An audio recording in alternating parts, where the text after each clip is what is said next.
Fantasy Alarm Nation, what's going on? Justin Fensterman back with you with more ADP TV on FantasyAlarm.com, talking about some of the players who are rising and falling when it comes to average draft position. Question for you, have you prepared for your fantasy football draft? Do you feel like this right now? I bet you do if you haven't prepared. Well, your drafts are coming up, and what are you going to do? You're going to lock in FantasyAlarm.com as we have the tools to help you construct that foundation, that winning team, that skyscraper of a monster in which is going to help you win that fantasy football championship. So get ready to dominate in 2019. The first ADP riser and someone who has gone way up since the beginning of August, John Brown of the Buffalo Bills.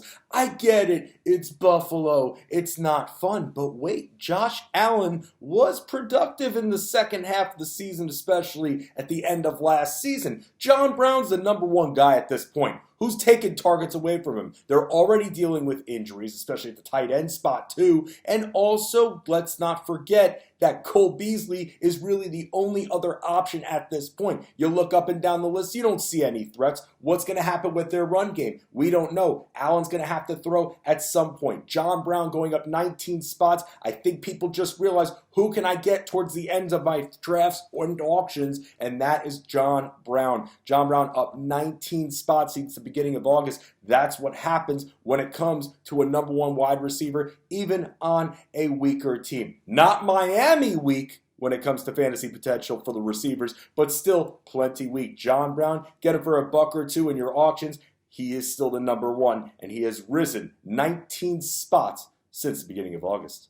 Another player whose stock is currently on the rise, Geronimo Allison. In previous videos, I did talk about how much I liked Marquez Valdes-Scantling, especially at the ADP. I want to invest in the Packers. I have Jimmy Graham, which I get at the end of all my drafts. I have Marquez Valdes-Scantling, as I just said, but then Geronimo Allison has gone up over 11 spots, nearly a full round for 12-team leagues. And once again, people forgetting Aaron Rodgers can throw the ball. He's one of the best quarterbacks in the league for a reason, and a new offense could favor Allison a little bit more as he's going to be working out of the slot. So this is a guy who you could get at tremendous value, and drafters are starting to realize it towards the end of draft season. May have to pay a little bit more than a buck to get him. I got him for $1 in my 12-team auction. Why not? At this point, you want to invest in the Green Bay Packers. You don't want to go after Jimmy Graham because you're thinking Aaron Rodgers will never target him. Allison is still out there, up over 11 spots since the beginning of the month, and you can get your hands on him for quite a value.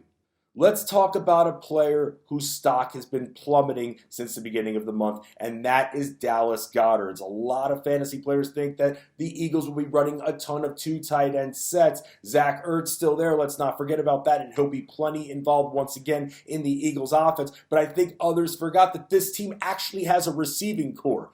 They have Alshon Jeffrey. They have Deshaun Jackson once again, and they also have Nelson Aguilar. Let's not forget about Zach Ertz as well. Miles Sanders, Jordan Howard, they have a lot of options at this point, and I think fantasy players thought they were getting a steal. For those who drafted earlier in the month, thought they were getting a little bit of a steal or a nice floor tight end when it comes to Philadelphia. Not saying that Goedert can't produce. The guy did have 4 touchdowns last season, but is there enough pie to go around for Goedert to get a piece when it comes to the offensive production? Is he only going to get crumbs? We'll have to wait and see. But ADPs, at least on FantasyAlarm.com, and all the information we got show that the ADP is down over the last month, meaning that fantasy players are starting to realize that, hey, this team has a lot of value receivers that they could look to invest in, not Dallas Goedert, who is behind one of the most productive tight ends in fantasy football in Zach Ertz. So Dallas Goedert down over 11 spots since the beginning of the month.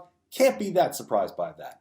Another player whose stock is down, naturally Kareem Hunt, because he's facing an 8-game suspension. Fantasy players think they're smart by going after Hunt, thinking, okay, I have a guy with top 5 potential who'll be fresh off the suspension going right into the playoffs. But there is no guarantees. The second you see a headline that says that Nick Chubb's workload will be lightened in the second half of the season or when Kareem Hunt comes back, then don't just jump and make the move to trade for Kareem Hunt, you still have to wait and see. Nick Chubb will still be plenty part of that offense, but wait, you also got other guys there as well. You do have Odell Beckham Jr. They're one of the best receivers in the NFL. You still have Jarvis Landry. You have David Njoku. You have Baker Mayfield. You have a lot of guys there still. So when Kareem Hunt does come back, how much love will he get in this offense? Will he simply be just a goal line vulture? Will they actually take Nick Chubb's workload and slice it in half?